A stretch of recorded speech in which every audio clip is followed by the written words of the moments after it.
Welcome back to the Narrative Monopoly podcast. On today's episode, we have Drew Holden. Drew is going to be a familiar face for those of you who spend a lot of time on Twitter.com. Drew makes these incredible threads that really highlight the difference in media coverage when there is the same subject or issue at hand, but different players. And so we get into specific examples on the show. There was one that went viral recently that, I heard about actually from the All In podcast, which is a great pod that you should listen to if you have not checked it out yet. But Drew, it went all over the place. And Drew, as you'll be able to hear shortly, he's a great guy. He's got a lot of smart thoughts on the media and what's going on. I really enjoyed this conversation. So without further ado, let's press play.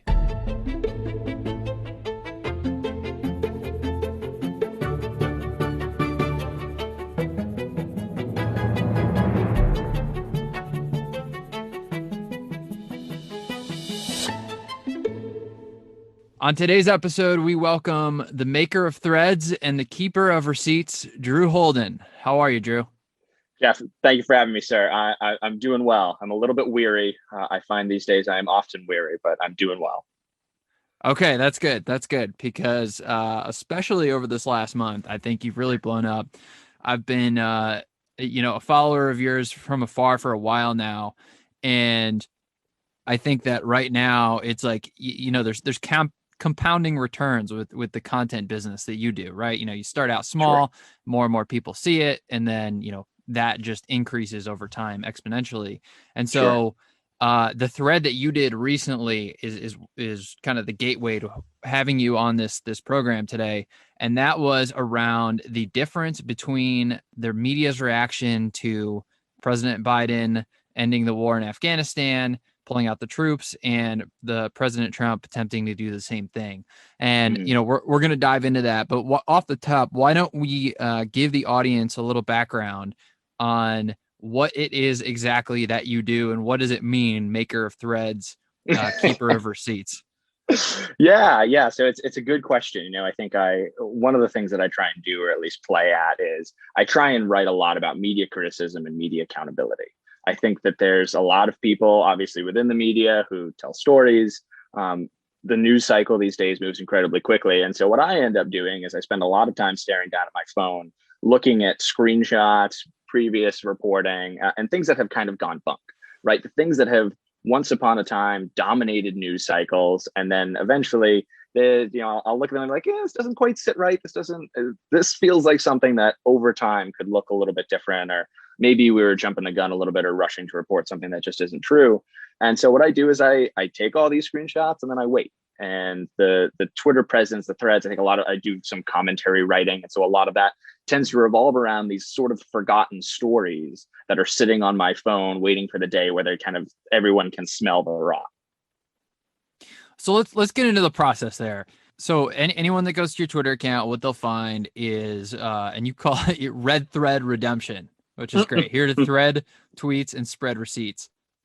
So you're saying that you actually screenshot a lot of these tweets, crazy tweets from the media, and then keep them for when there's, hypocrisy. So how are you I assume that you what do you pay for, like Google Photos, and it's just like really expensive because you have so many, or how do you actually do this? What's your process? Yeah, it's funny. So it kind of works in two parts. The first is, if I think part of it is I read the news a lot, and I think I have for a number of years. And so when you spend too much time kind of nose down in the news, you start to pick up on some patterns about the sorts of stories that tend to go wrong. So from time to time, I'll see one of those, and they tend to revolve in a couple of certain ways. Then during the Trump administration, it was very often, look at this bad, explosive, big deal thing about Trump. And from time to time, it's also, look at this really thinly sourced reporting we have out of anonymous sources in the intel community. And so what I do is I see these takes and I look at them and I'm like, okay, screenshot on my phone. I've got a labyrinth of folders that essentially represent this trove of bad takes and bad screenshots, be they tweets, reporting. I'll do screen grabs of TV interviews and podcasts and things like that, and then I throw them in a folder and I wait. And so I end up having all of these separate subdivided folders, and sometimes they pan out fine, right? They're big explosive claims and they are exactly what they purport to be. and I leave the folder there. I delete it if it's proven true. But a lot of the times they don't, and so that it then becomes a waiting game of how long until something big and explosive blows up, or how long until the shoe is on the other foot. So a lot of them, including the one that you mentioned, it's not so much that anyone's lying or being terribly malicious. It's that we've got two similar events. We've got different people who are responsible for driving those two different events, and we have a really dramatic response. And so some of that is just waiting until the guards change in DC to be able to put those side by side in a way that I think anyone, hopefully, can look at and read and say, "Ooh, this is obvious. This looks bad." What are some of the hints that you look out for? Like you said, because you read so much news that you can pick up on the subtleties. Yeah, I think there's probably three really big ones. So one, I'm probably not like breaking anyone's brains on this one, but I think that the media tends to skew relatively left leaning in terms of the people who do a lot of the reporting. And particularly during the Trump administration, you had an overwhelming number of people who I think were outright hostile to President Trump in a way that they weren't necessarily hostile to other politicians or previous presidents or anything like that. So a lot of it when he was in office was looking at the coverage that seemed unnecessarily critical. I'm a huge fan of an antagonistic, angry, dogged, jail yard dog representation of the press. But whenever I saw that running on not enough evidence, that was one sign. Similarly, under the Biden administration, another thing I've looked for is the stuff that's just fawning. Where have there been times where you've seen language differences, right? So when you're talking about the separation of families at the border, how are they talking about these sorts of things in a way that I'm sure if I went back through my phone and looked at some screenshots and it was Donald Trump, that there could be this difference here that doesn't make sense. And I think the last thing that I look for are thinly sourced and explosive claims. So the Russian collusion allegations against Donald Trump, I think, were one of the big ones. One of the ones I'm waiting on is a lot of these stories about Matt Gaetz, right? Maybe they're true. A lot of the times I find that these stories that kind of get my ears up they're stories that sound just close enough, right? Like a lot of people had obviously very strong feelings about Donald Trump, and it wasn't a stretch of the imagination from too many people to think, wow, this guy wants to use his office to get rich quick, or he's willing to compromise on things that a man with more honor and integrity certainly wouldn't be able to do. And so it was when I saw these stories that didn't seem like they had a lot of citation and backup and sources who were willing to go on the record that it tweaks my ears, particularly if that is coming from some organization that is known to not tell the truth very often, like the intelligence community. Yeah, I think for the third one that you mentioned there, I think the telltale sign is, quote, experts say, unquote. Mm-hmm. Anytime you see that, it's just throw it in the trash can. Because, exactly. And I think go ahead. You make a good point. And I think that the experts say is a really good example of it. I think one of the things that obviously it's been big during coronavirus is there's one of the things I've really, I think, hung up on and thinking a lot about and writing a lot about is the power of narrative within the media to shape people's experience of facts. We like that on this podcast. I was about to say, this sounds like the sort of thing that might resonate. And so, one of the realities is if you say experts say, there's all sorts of different things that could mean. That could be something like 98% of climate scientists agree that anthropogenic climate change exists, or it could be these three doctors who MSNBC found agree with us that we should have lockdowns forever because the coronavirus isn't going away. And the ability of the public to disaggregate those different things and weigh them appropriately isn't particularly good. It's not meant to be good, right? We've got short attention spans. And so it's a really easy tool to manipulate the way that people experience events in a way that just fits a narrative that is more interesting or a reporter wants to tell. Yeah, so I think when you get into narrative, the title of this podcast, The Narrative Monopoly, is really a shortened version of what I call the narrative distribution monopoly. And that is, there is a narrative that because Facebook and Twitter own the pipes and YouTube as well, that they are actually the ones in control of the information. And my argument is that in reality, the narrative is still completely monopolized by the people who have the distribution on those pipes, right? So if you look at it like, the pipes are the waterways over which, the Mississippi River. Well, the media organizations, the corporate media, are the ones who actually have, the big container ship like the Evergreen or whatever that got stuck, right? So they still own all of that, and they're distributing the narratives on those ships. And it's really hard to stand out. And so that's what I think when you do this, it's one of these things where people can, they have a sense of what's going on, but they Yeah. can't feel it, right? They can't touch it. It's not Yep. tangible. And then you take these screenshots and you say, look, side by side, same exact event. Here is how it's covered differently by a self-proclaimed objective media. Right. Exactly. I think that's a really good way to put it, because I think so much of media criticism, particularly from the right, I'm a conservative, is it works against a set of priors that are assumed. Most people who I think I interact with, be it on Twitter or where have you, who are concerned about the media, take it as a given that anyone watching is saying, oh yeah, the media is bad and wrong in these sorts of ways. And at the end of the day, that's not actually, that is not widely believed, right? I think a lot of people have kind of this, as you mentioned, it's almost anecdotal sort of sense that maybe something's off or something's wrong. But I think by the real benefit of the screenshots is you can't fake them, you can't make it up, right? This is the thing that they said. And there's context, sure, that's always going to be absent from these sorts of things, which is why I think I try really hard to find two sets of things that are really comparable, right? Are actually close, that there's not some sort of sleight of hand here where I'm pretending that things are what they're not. But I think that the metaphor in terms of the distribution channel is a good one in particular, because the way these stories are told respond to a set of incentives. And I don't think it's conspiratorial to say that, right? These are major companies. They have financial incentives. You look at someplace like CNN, their viewership has dropped enormously since Trump left office because people aren't interested in what they're selling. And these things matter. They matter to any company, right? In the same way, if you're selling widgets, you're going to care about the price and how many people are buying your widgets. The media has to respond to those same incentives. And so it's really dangerous when those incentives are misaligned with what the greater public good is. I think that's exactly it. And when people throw on the moniker corporate media, I think that that's basically what it's code for, right? Is the business model happens to deal with that sort of thing. I mean, I just rewatched The Last Dance, and Yeah. there was the episode where Michael's father dies. They're talking about how it was right after the whole gambling thing, and a lot of people in the media were speculating, oh, was his father killed because Yeah. of gambling debt? That Yep. is just, first of all, it's a total scumbag move, but Yep. it's a response to the incentives of, Right. me and my dumb monkey brain. I'm just going to be like, oh man, like murder, star, gambling, like I'm going to Yep. click on that. And that is really broken.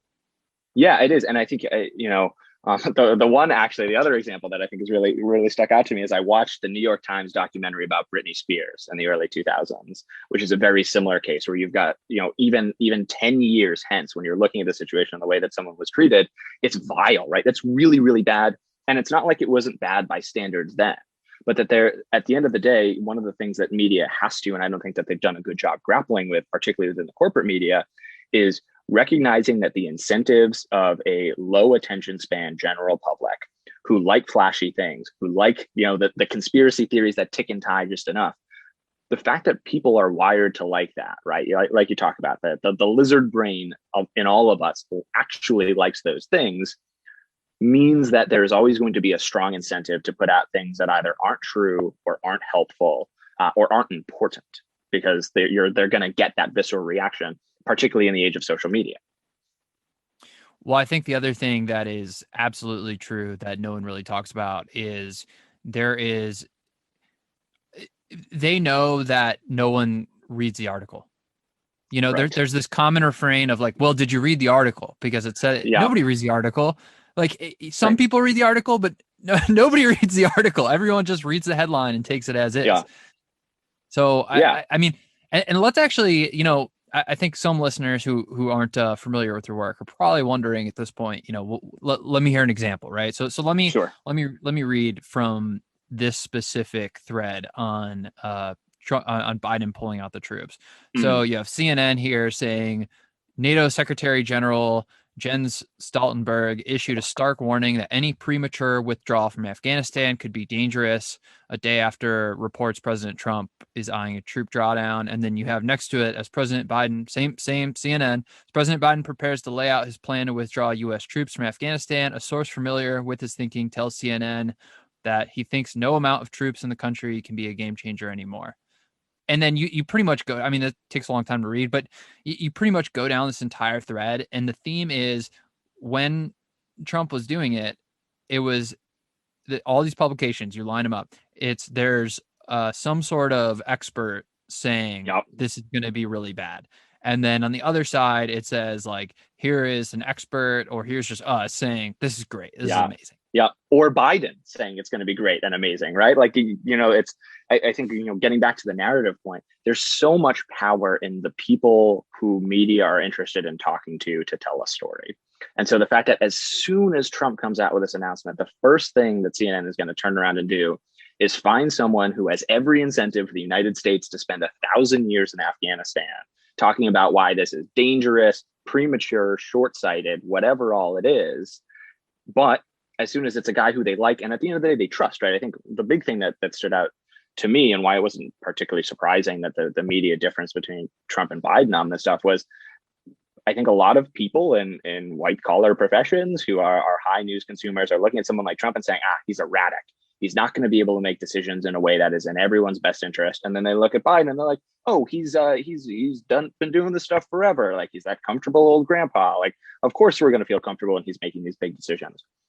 And so the framing, rather than be something close to objective, the framing is within those kinds of expectation that presumably most of the people in the CNN newsroom share. And what gets lost in all of that is the objective reality of the storytelling of what is the thing that's happening? Why should we do it? Why should we not? Yeah, I mean, I've said this a bunch on this podcast. It's really the fact that they say they're objective, but then they're not. Mm-hmm. Right. I mean, Right. that's all I care about. Just I don't care if you're one way or the other. I just want to know, like, what's your point of view, and then I can judge that information through that framing.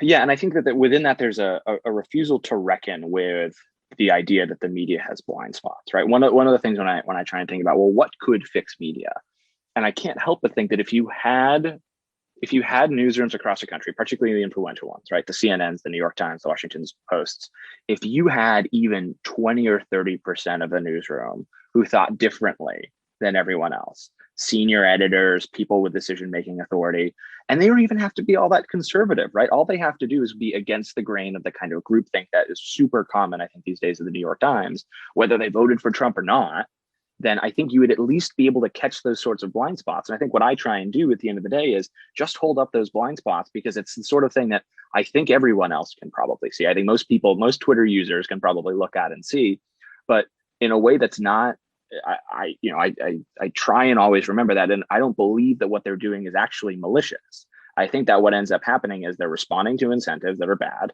And at the end of the day, when you have a whole bunch of people who all think the same way about something, you're going to have blind spots. And if you fail to reckon with those blind spots, then the consumers of whatever you're producing are the ones who are going to suffer.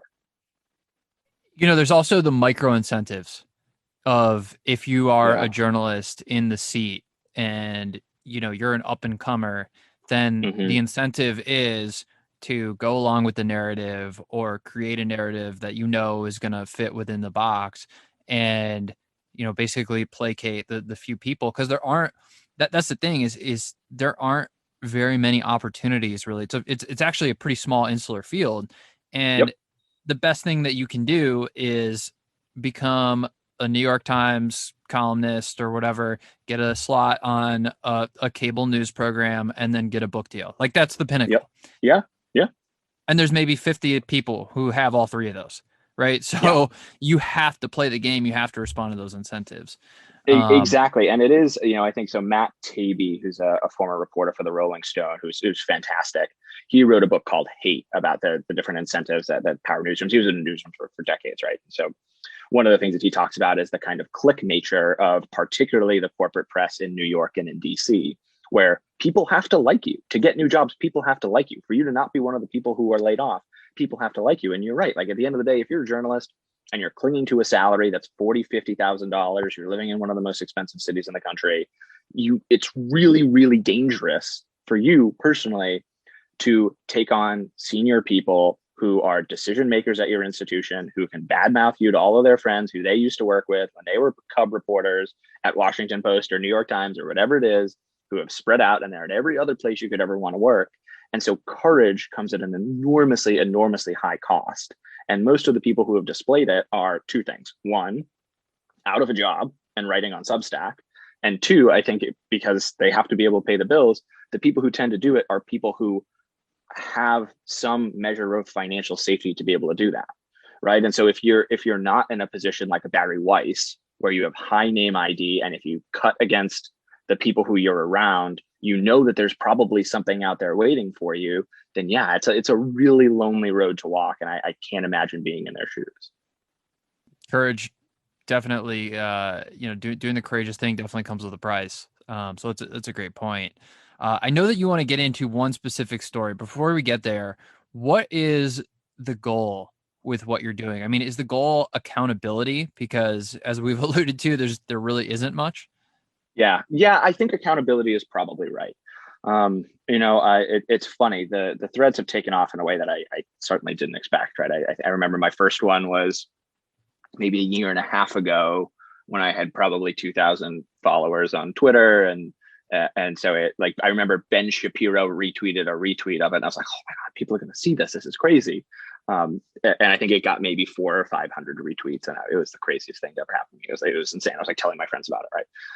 I mean, 2,000 is a lot to start with, though.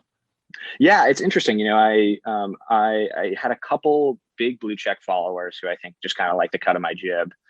Eric Erickson, who he was a Fox News guy. He ran the Resurgent.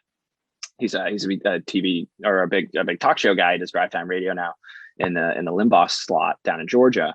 And I don't know how he found me. I think I happened to come across his radar somehow when I had probably 300 or 400 followers on Twitter. Just someone who, like anybody else, right? I piped off about politics because I live in DC and everyone loves talking about politics. And he started, I think, blasting me out to his 150,000 followers. And then I wrote for his website for a little bit. So that gained some traction. And from there, I started writing for mainstream outlets. But really what did it was the threads, right? There were a few threads that just kind of went off. I mean, Donald Trump retweeted one of them. Donald Trump Jr.'s retweeted a bunch of them. And so it's a lot of it is just, if they found people with huge platforms who like it, right, who agree that there are problems in the media and they can blast it out to their gazillion followers, then it picks up steam quickly. And so it's been hard for me, I think, given the speed, the alacrity of all of that, to step back and say, okay, like, other than just calling this out in the moment, what is this trying to do, right? What am I trying to build toward? What is the future I would like for this to help accomplish? And I think a little bit of it is, I want to be able to have a platform big enough where I can hold up a mirror to someone like a Brian Stelter or someone like a Jake Tapper and say, in good faith, right, as much good faith as I can muster. I worry sometimes because the threads can get a little humorous, particularly on the not so serious topics. Because the side by side can be ridiculous from time to time. But what I'm really trying to do is be able to have a platform enough where I can go to these guys and sit down in good faith and say, hey man, you tell me you see this. Tell me you see this the way that I see this, and start to change a few minds in influential places. And I think everything beyond that and how I can do that better, I'm still in the process of trying to figure out. Yeah, so you started with 2,000 about 18 months ago, and I think I checked right before this, you were at like 80 some thousand people. Yeah, that's right. Yeah, I think I meant like 80, 82, something around there. Has it grown a lot recently? It has. I had the Afghanistan thread you mentioned, I think went off pretty big, and I probably gained between that and a couple other threads. God, maybe I've probably gained something like 10 or 12,000 in the last couple of weeks. And it's interesting. So moving these jumps, right, where I'll have, I do the threads as often as I can, really. And so I try and get one a week. There was a period of time where I was doing almost one a day. And so if they pick up steam and gain traction, then they drive followers. But it's interesting because at the end of the day, like, do they take time? Of course they take time. But I write articles too that take way more time, usually, to research and write and what have you. And those give me almost nothing of a bump. But when these threads really tap into the zeitgeist in a way that's well timed, and the issue is actually a good one, right? I put up some threads and in retrospect, not very good. Like the side by side is not compelling. The X to Y is too different. But I think I had one that was big about coronavirus, the way people in positions of authority, particularly on the left, had talked about lockdowns and people who were uncomfortable with lockdowns. When these things age really poorly in a way that is undeniable, I think then it helps grow the platform. Well, I think the thing that's cool is that so many people would probably look at what you're doing and say, oh yeah, well, I noticed that too. But then, the X factor with any successful endeavor is that you actually have done the work. So yeah, and that's a good point too. I mean, it's funny, I remember one time I was on a TV show or a podcast or something. Someone asked me, it's like, well, is anyone else doing this? Like how, like, listen, I came from zero platform, right? I'm not like, I used to work on the Hill. I've written a couple of pieces, but I'm not a name that anyone would know, right? I'm not some blue check who can just start doing something and it becomes interesting to people because they know people. I don't know anybody, right? And so I think it's been a lot of sweat, a lot of work, a lot of grinding to try and get these things in a good place. But at the end of the day, what it is pretty fundamentally is easy, and it's just that no one else seems to be doing it in a way that I think shares the same sort of incentives that are driving me. Like there are a lot of people on the right who are, you've got groups like Newsbusters, like Daily Caller has gotten really into it, Daily Signal, Daily Wire. There are groups who are dogged on the media saying things that aren't true. I think we've seen kind of a growth of conservative fact checkers and things like that. But at the end of the day, their interests are not to fix or repair media, right? Like a lot of these guys, like their contracts, their companies, they exist because there's a problem with the media, and their incentive is for that problem to continue. And so I think what I'm trying to do, and what it does is it allows more people on both sides of the aisle to have some measure of interest, is I'm hoping to make this thing better. I'm trying to do it in good faith, and I'm trying to change the way that the incentives work in a way where there's nothing in it for me if business as usual continues. Well, I think the landscape of interests in DC across the board who rail against some specific problem, who actually want that problem to continue, is a whole can of worms that very good point. Probably deserves its own podcast, to be honest. I think that the lobbying industry exists simply because there are a lot of broken incentives in this town. But that's right. And I mean, I think that with this one of the things that I try and tap into is that I think most people, regardless of their politics, know that there's something wrong here, right? There's a little bit of there's something rotten in the state of Denmark when it comes to much of the corporate media, in a way that, other than probably a handful of people, I think most people who have a column at the New York Times or Washington Post would probably agree with that general sentiment. I don't think it's radical. I don't even think it's particularly political. And so I think part of the reason that it can bring more people in is it does try and be the sort of thing that's relatively open tent ideologically, and that there's benefit in doing that. Probably not in monetizing it, perhaps, but in terms of actually driving this thing to a better state and getting eyeballs to help do that. I think that there's ammo there. For sure. I think it means a lot more that it's coming from a good place.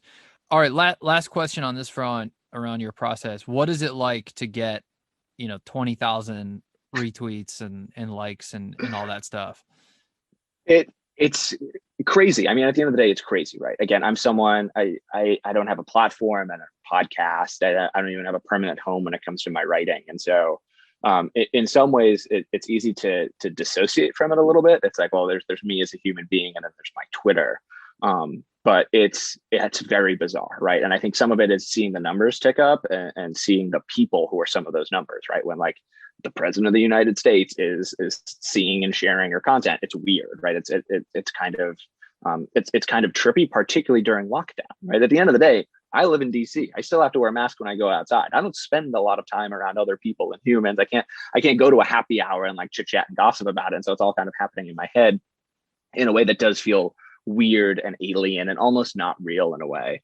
But I think that the funniest thing is usually the threads engender articles, right? People will turn around and write articles. I had, there was a thread I did on the Lincoln Project, and Fox News wrote 2 separate stories about the same thread. And I remember I saw it and I was like, wow, this is weird. This is strange. And particularly since I don't actually have a like if Twitter nuked my platform tomorrow, like, I don't know what the hell I would do. I would probably just go back to my regular life and stop doing this in some ways. And so it's funny in a little bit of a, like, I feel like I've walked into Narnia somewhat on some of this stuff. And so like, it's interesting. I care about it right in the moment, but there's something about it that still doesn't quite feel real. Yeah. How many beers did you crack the night that Donald Trump, that the President Trump gave you a retweet? It was very funny. So I remember I was actually, God, where was I? It was, I think we had woken up the next morning. I was on the way to brunch with my girlfriend, I think. And her uncle texted her and she was like, and he was like, isn't this your boyfriend? And that's how I found out about it. And so I see the screenshot of my name on Trump's feed, and a bunch of other people texted me as a result of it. And I was like, what? I was like, and exactly. My first thought was, I am going to go have a drink. I'm going to have a few drinks because it's the sort of thing where it's like, it's extra funny, I think, for me too, because, I like most of my social circle, most of my family, most of the people in my life, they're Democrats, right? Like I'm from a family of Kennedy Democrats. Most of my friends from college, from high school, from DC, not all of them, but most of them are Democrats, and they can't stand Trump. My parents hate Trump, and so it's a sort of thing where it's like, I would imagine that if I came from a dyed in the blood conservative family, I could go to them and kind of brag about it. And instead, it's like, oh God, I hope my parents don't hear about this. This is very bizarre. Like someone told them at the supermarket 100% because I didn't gonna tell hear them. about it. Exactly. So I was like, I really don't want to have to get into it with my mom about why I'm saying things that someone she can't stand is super interested in. So the whole thing, it's almost like an out of body experience, I think, sometimes with it. Again, because it's also not like I don't have a 9 to 5 job where I do this stuff, right? It's not like I'm writing for the Daily Caller and I get to go to my job and get attaboys from my boss about how there's benefit in all of this. It's all happening in this weird through a phone sort of vacuum, which does make it very strange. That's wild. All right, let's move on to an issue that you said really stuck in your craw, which is the Russian bounties story. That's right. What Yeah. happened there? So a little bit of background. So back in late June, the New York Times of 2020, this past year, the New York Times broke a really big explosive story that that they had seen intelligence that the Russian government had paid militants in Afghanistan to target coalition and U.S. troops. That they were being paid bounties by the Russian Fed to kill American service members and our allies in Afghanistan. And not only that, but that Donald Trump had seen and ignored the evidence. So this is the end of June. They had nameless sources from the intelligence community who could attest to this. The intel was solid. They were comfortable with it. Shortly thereafter, the Washington Post comes out and says that they've confirmed the story. They have also talked to folks on the ground who attest to the veracity, the truthfulness of these stories, and it instantly becomes a huge media cycle, right? You've got outlets who are very quickly running with it. You have countless stories and fact checks about the story, about what it means. The New York Times did a profile of the families of 3 service members who were killed in Afghanistan, asking questions about whether, did Trump have information about the Russians paying to have these the service members, the family members of these families killed. And so there's this huge rush. It instantly becomes, mind you, this is June. We're a couple of months before the election. One of the long stated, I think, goals of the Biden campaign is to be able to peel off veterans who are unhappy with Donald Trump, and it becomes this mega issue. Biden campaigns on it. Kamala Harris campaigned on it. Senator Tammy Duckworth every day for I think like 70 or maybe like 100 days tweeted out that Trump has not confronted Putin on the Russian bounties story. And so it became this big media story that very quickly went from alleged Russian bounties to Donald Trump is ignoring Russian bounties as this thing that existed. And so you had people veterans, you had people from the former Intel community going on MSNBC and NPR talking about the story that in the minds of all of their readers, all of their viewers is confirmed. So and again, becomes a big campaign cycle issue. It gets a lot of attention, and a lot of people were outraged. How could I remember Joy Reid had this tweet, all caps, bounties. Where are the Republicans in the Senate and the House who need Donald Trump? Where are they calling out this bounties program that are getting U.S. soldiers killed? Flash forward a couple of months, we get into August. Commander on the ground in Afghanistan comes out. NBC did a piece on it that says, "Hey, we're still investigating this, but we haven't actually found any evidence that this bounties thing, right, is the existence of this thing is true." So everyone blows by it. Doesn't matter.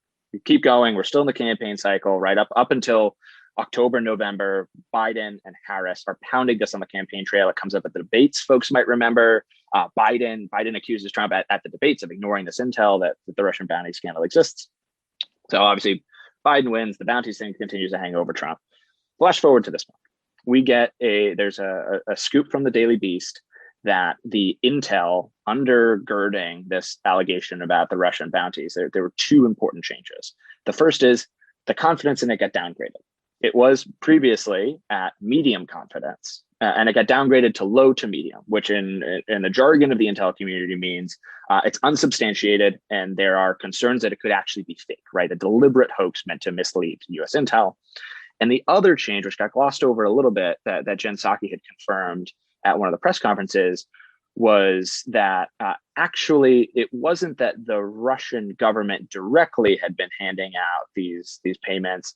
It's that Russian organized crime, whom we know is connected to the Russian government, had been working with some militants. And all of this, again, is a story that it came out because the U.S. was putting sanctions on Russia. If folks remember, it was just a couple of weeks ago, around election hacking and a few other issues, and conspicuously absent from all of this, the comeuppance, was anything about the Russian bounties. And so then they leaked the story from the intel community, got downgraded. They're not confident in it. They've said something to Russia. Russia denies. Taliban denies. What happened? And no one went back. Right? There have been fixed on a couple of articles. I saw one today from Washington Post. They did a fact check of Donald Trump saying that these Russian bounty stories, which have imploded in many respects, were fake news. And he got 4 Pinocchios from the Washington Post for saying it was fake news. And they went back and they said, well, he still did say that it was fake, and we know he got the intelligence about it happening, so we're not changing our rating. Despite the fact that the thing that they are attesting to, the thing that they say matters, is that there's a there, right? There's substance behind this thing. And what Trump is saying, yeah, it's BS, right? It's not legit, it's not real. And yet all of these stories are still up. All of the interviews talking about how Trump is committing treason. Biden called it a dereliction of duty. All of these stories, all of this narrative is unmoved. It's unchanged, despite the fact that everything that supported it, the bottom dropped out on. And despite the fact that in the first place, all of the things that substantiated the story were interrogations with enemy combatants from the Taliban and from other agents in Afghanistan, and criminals, right? A lot of people who have every incentive to sing like a songbird when U.S. comes around to interrogate them and tell a story that would be interesting enough that it might get them out.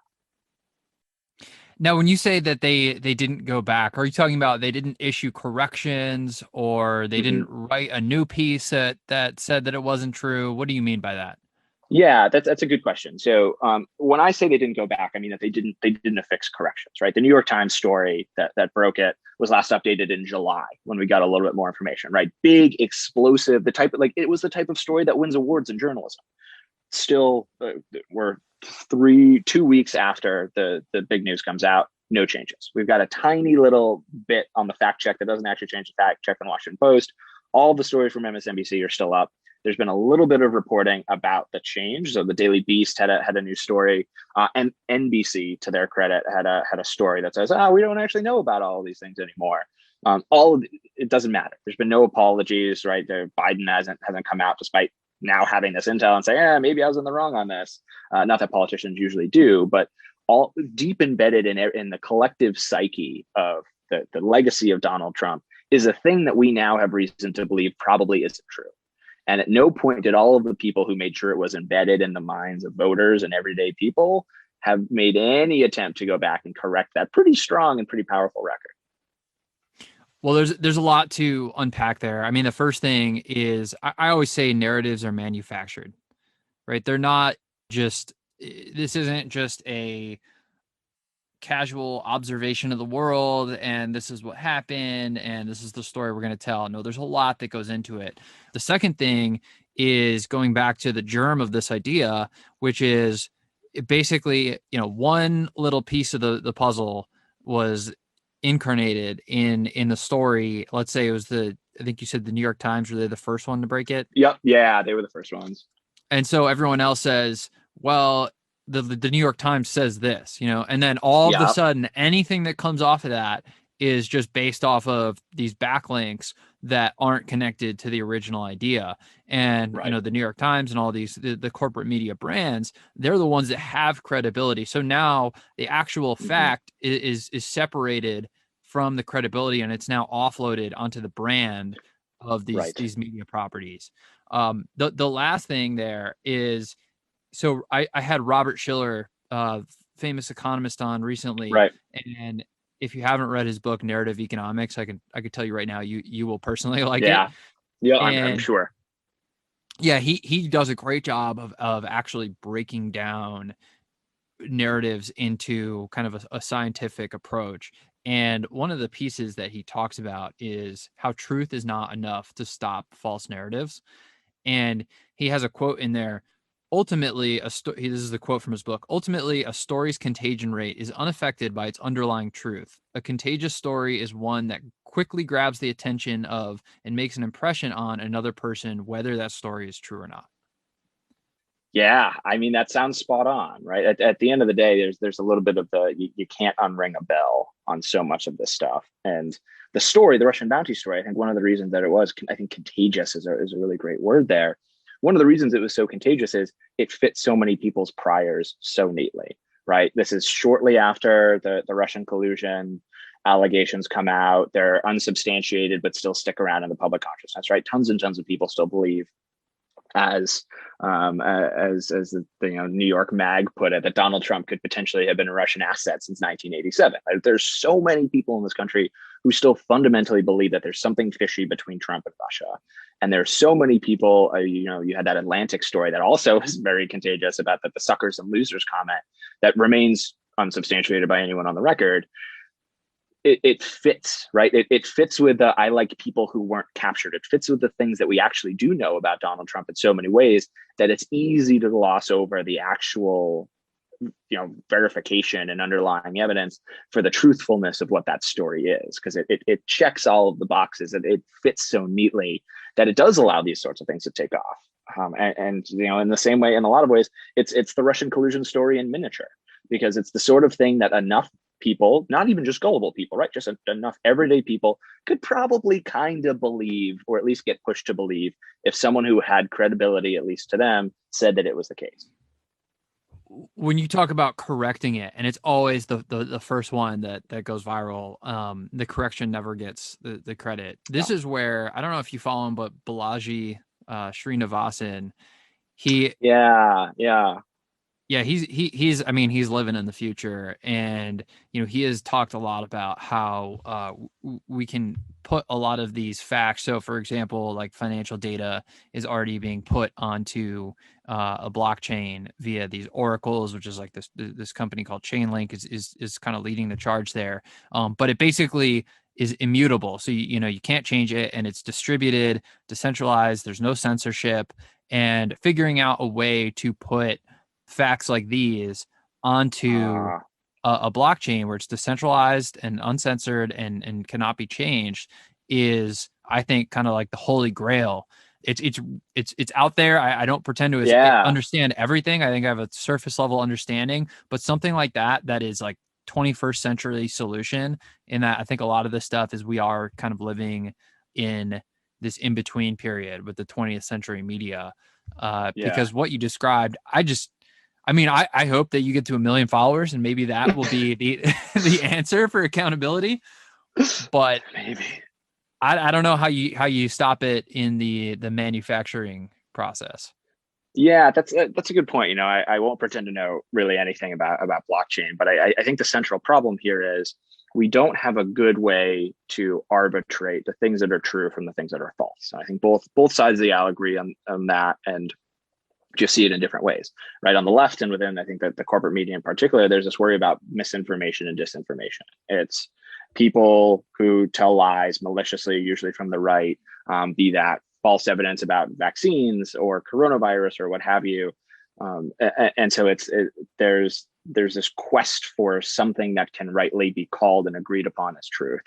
And then on the right side of the aisle, you have this something that I think is probably a shade more removed from that, of you have bias, and you have the implicit beliefs of a whole bunch of people who see the world differently from the way that conservatives do. And it's the same thing where I think both sides are looking for some way, in a way that can't be hijacked, in a way that can't be that won't respond to all the broken incentives that the current system of knowledge does. How can we find a way to agree on a certain set of facts that we can all say govern the discourse, right? The discussion, the politics, everything that goes on in that. Because right now we don't have it. And I think one of the problems is it also feels like we're getting further from that. right? Once upon a time, even if it was bad and even if it was problematic, we had three channels, right? There were three ways to get news. Everyone would go home, they'd listen to Cronkite. Again, Tavy in his book it's called Hate. It's really great. One of the things he talks about is every day you would be able to sit down, you could listen to Cronkite, and you could turn off your television, and the news, for all intents and purposes, would pause until the next day. The stream of facts would there's no 24-hour news cycle, there's no Twitter, there's no none of that. And so you get to take a pause from all of it. And there was in a sense, there was the reassurance that you could calmly go to bed. Everything was okay. Cronkite signing off.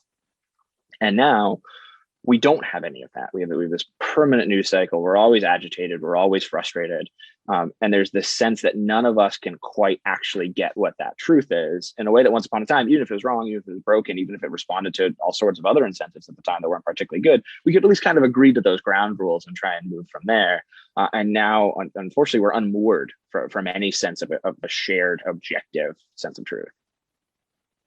Yeah, I don't actually think that Cronkite was necessarily as truthful as Sure. people Oh, yeah. like to believe. But I will say, to your point, is I think what you're saying is more so there was a settlement, right? So the way that I Hmm. look at it is that truth manifestly, not inherently, but manifestly Yep.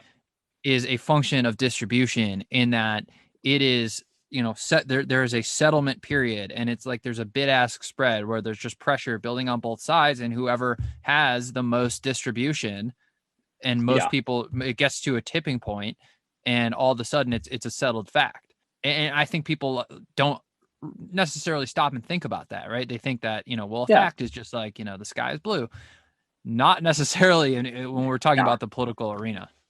Right, exactly. And I think that, there is that sort of, I think part of it is everyday people and voters are trailing the changes that we're seeing in the distribution of facts and the function of what those things end up meaning when it comes to politics, when it comes to discussion, when it comes to everything else. And so as a result, it is really, really easy to sit back and say, oh, well, CNN has their biases, but if X is X, then why do I need to worry about all of that?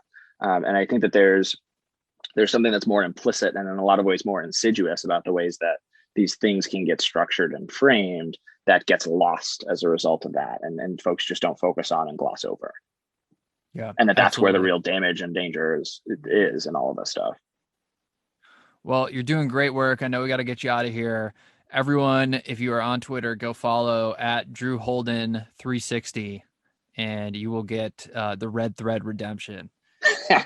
Well, that's for sure. Yeah, you might not like any of the other stuff. I've also got dog pics up on there lately. So if folks can Everybody likes tolerate the dog pics. politics, exactly. Everybody likes dog pics. So at least come for the dog pics and stay for my attempts at accountability. There you go. All right. Thanks, Drew. Jeff, pleasure's mine. Thank you, sir. All right. And we are now at the caboose of the program. So I hope you enjoyed your ride. If you are a first time listener, please absolutely obliterate the subscribe button. And if you are a return listener and you are happy, please leave a written, poetic, has to be poetic, 5-star review. Thanks for listening. See you next time.